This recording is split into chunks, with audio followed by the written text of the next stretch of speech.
Ah mais c'est pas vrai, mais où est-ce que je l'ai foutu ce truc? La dernière vidéo était beaucoup trop longue, faut que j'accélère un peu là. C'est... Ah bah qu'est-ce... T'es là toi? Qu'est-ce que tu fous dans le frigo? Chelou. Allez. Pas que ça va foutre.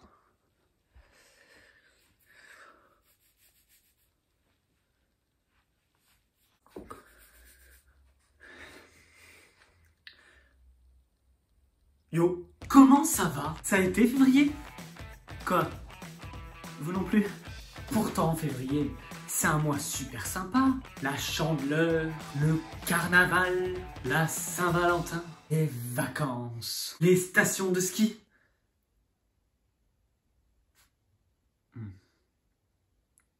Ok, février. Qu'est-ce qui s'est passé?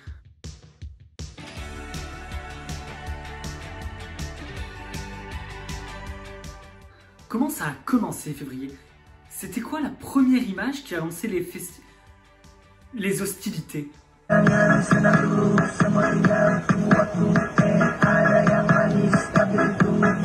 Quel meilleur moyen qu'un bon vieux coup d'état militaire pour bien commencer le mois? C'est ce qui nous manquait, non? Derrière cette dame très investie dans sa séance se déroule la prise de pouvoir par l'armée en Birmanie. En l'occurrence, les forces militaires du pays accusent la chef de gouvernement Aung San Suu Kyi d'avoir fraudé avec son parti lors des dernières élections législatives. Depuis, de nombreuses manifestations secouent le pays, des civils ont été tués, Internet est censuré, le courant est coupé. C'est pas la grande fête.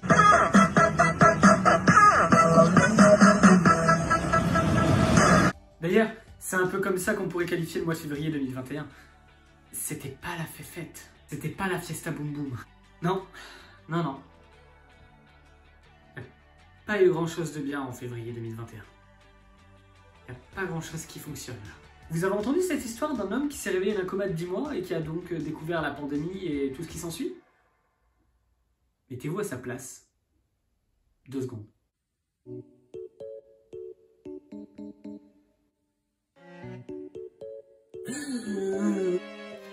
Oh bah Michel, ça fait un bail. Oh, tiens-toi bien, j'en ai plein à te raconter. Ah oui, ça a dû être un choc. Surtout qu'il a chopé le Covid dès qu'il s'est réveillé. Parce que j'imagine qu'il a dû revenir. Et là, on lui a annoncé tout ce qui s'était passé. Ou tout ce qui était en train de se passer. On a dû lui dire que Météo France prévoyait des étés à 50 degrés et des canicules de 2 mois pour 2100. On a dû lui parler de la 11e épidémie d'Ebola en Afrique et de l'apparition du virus H5N8 en Russie pour la grippe aviaire. On lui a dit qu'Isabelle Balkany allait peut-être rejoindre l'équipe de Cyril Hanouna. Quoi? Le Covid long, qui laisserait des symptômes très contraignants sur plusieurs mois à ses victimes. L'augmentation des violences en Ile-de-France avec le décès de 3 adolescents en une semaine en février, 2 au cours d'une rixe et un 3e tué par balle. On a dû lui dire que Éric Zemmour prévoyait peut-être de se présenter à la présidentielle de 2022. Devoir faire barrage à Zemmour et à Marine Le Pen. Oui, en plus de ça, il va falloir peut-être faire barrage à Macron aussi. Enfin, on parlera de ça plus tard. Sans oublier les 90 féminicides survenus l'an dernier, ou les 500 000 décès liés au coronavirus aux États-Unis, soit plus que les 2 guerres mondiales et la guerre du Vietnam. Les trop nombreux cas d'inceste, d'agression ou d'harcèlement sexuel dans les plus grandes écoles du pays avec Sciences Po et le hashtag SciencePort, dans les plus grands noms du cinéma avec Gérard Depardieu et Richard Berry, dans les plus grands noms du journalisme avec PPDA, dans les plus grands noms de l'art controversé avec Marilyn Manson, et dans les plus petits scores des présidentielles avec François Asselineau.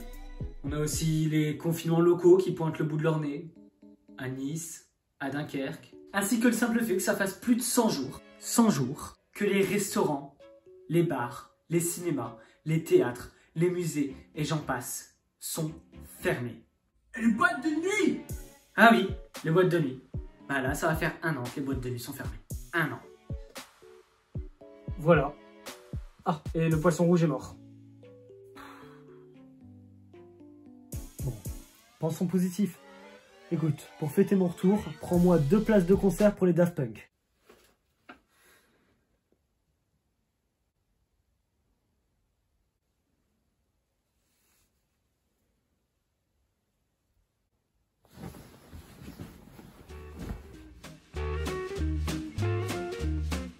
C'est dur de se réveiller d'un coma en 2021.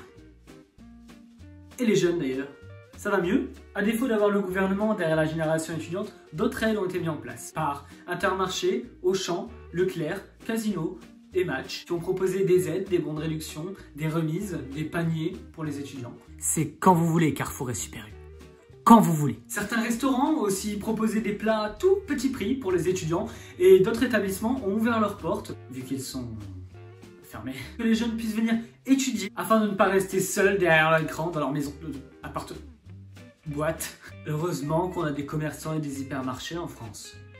Heureusement qu'ils sont là pour aider les étudiants. Génération de demain, futurs innovateurs, penseurs, développeurs, travailleurs, radiateurs, aspirateurs. Parce que le gouvernement, pendant ce temps, il avait décidé de combattre un ennemi. Un ennemi bien là. La précarité étudiante.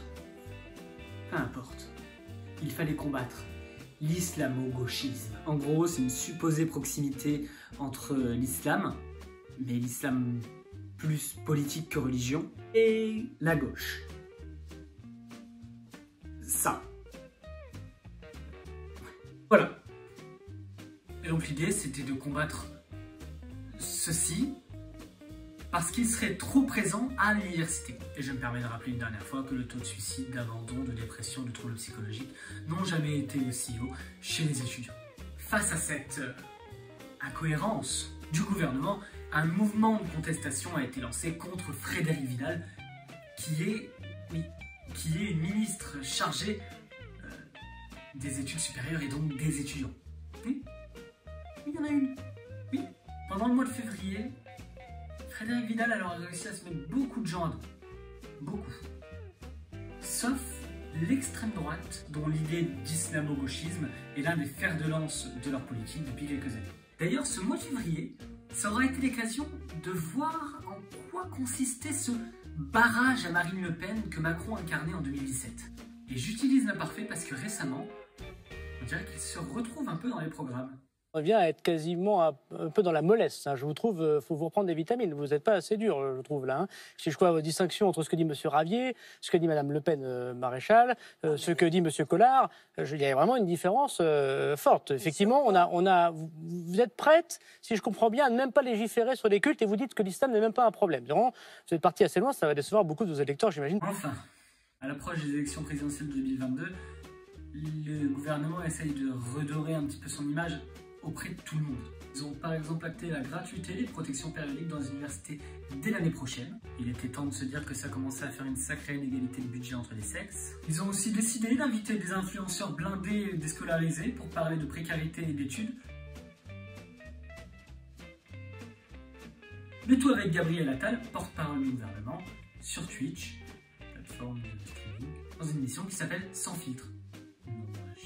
Et ils se sont dit que pour finir la conquête juvénile, le boss final là-dedans, c'était McFly et Carlito. Quelle aubaine pour le président Macron. Pardon, il n'a toujours pas annoncé sa candidature, alors que pour Mélenchon et Le Pen, par exemple, c'est déjà officiel. Mais il va se retrouver à aller raconter des anecdotes avec deux youtubeurs, McFly et Carlito. McFly, Carlito, selon vous, est-il vrai ou faux que je vous ai proposé cette collaboration afin de me faire une image super cool auprès des jeunes pour qu'ils votent aveuglément pour moi en 2022? Pas facile celle-ci, hein? Oui, mais McFly et Carlito ont bien précisé qu'ils étaient conscients que le président avait une idée derrière la tête. Et ils ont bien rappelé à leurs abonnés de voter en fonction des programmes et de s'intéresser à la politique et non pas de suivre aveuglément quelqu'un qui fera un featuring avec eux. En plus, c'est eux qui ont proposé un tournage avec lui. De base, lui, il avait juste proposé le lieu de tournage qu'est l'Élysée. Moi, je dis ça. Je dis rien. Oui, les youtubeurs paraissent assez lucides et conscients qu'il y a anguille sous roche, une baleine sous gravier. Et en même temps, on ne peut pas leur en vouloir d'avoir accepté un featuring avec le président. C'est des collègues, j'ai pas envie de me brouiller avec eux.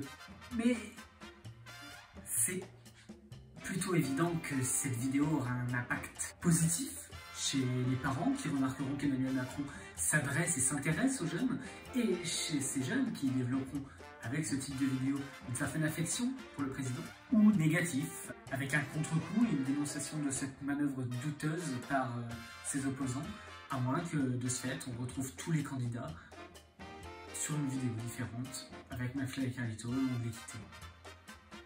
Qui sait? De toute manière, la politique et les gouvernants de ce monde en ce moment, c'est un peu complexe. En Russie, Vladimir Poutine, on va dire qu'il est bien installé, bien installé. Il ne laisse pas forcément le choix, mais il est bien installé au pouvoir. Eh bien, sachez qu'il avait un opposant du nom d'Alexei Navalny.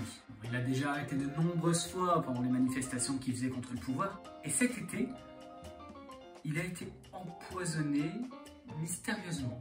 Alors il s'en est sorti, il a été soigné en Allemagne et puis il a décidé de retourner en Russie. C'est un avocat qui est l'un des rares à tenir tête à Vladimir Poutine. Il a décidé de quitter l'Allemagne une fois qu'il était remis sur pied.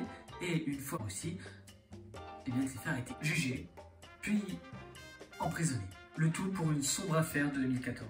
Et il va devoir purger une peine de plus de 2 ans dans une colonie pénitentiaire, loin, bien loin de Moscou. Sur le papier, je précise que la Russie est une république fédérale, une démocratie. Et si on ajoute à ça le coup d'État en Birmanie, la situation des Ouïghours en Chine, Bolsonaro qui militarise à fond le Brésil, ou la Corée du Nord qui pirate les laboratoires Pfizer pour avoir des informations sur son vaccin, alors que la Corée du Nord dit n'avoir eu aucun cas de coronavirus sur ses terres. Sans oublier que Trump, finalement, il n'est pas destitué. Donc il pourra revenir en 2024. D'ailleurs, il l'a annoncé. Bah avec tout ça, moi, j'ai bien envie d'aller me faire un petit coma ou de changer de planète. Ça y est, Persévérance est sur Mars. Une nouvelle sonde bien développée qui va nous permettre d'en apprendre beaucoup plus sur la planète rouge. Grâce à la Persévérance, on va pouvoir avoir des jolies photos de...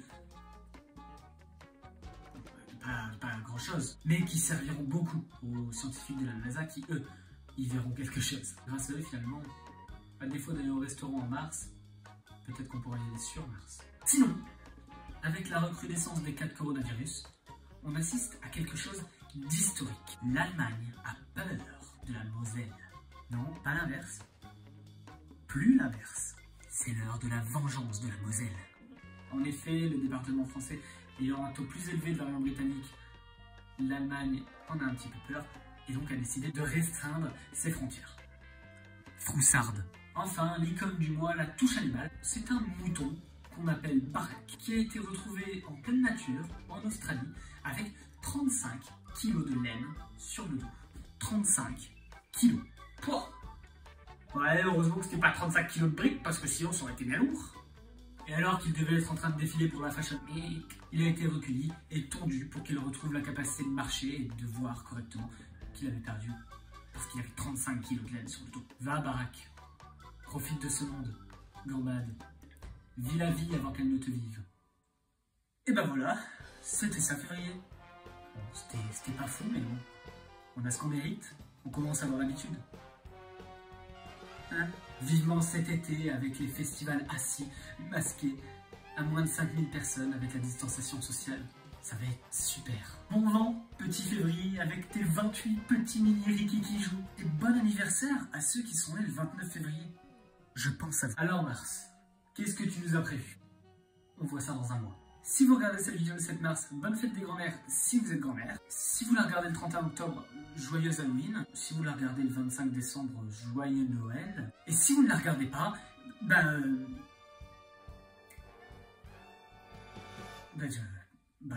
du coup.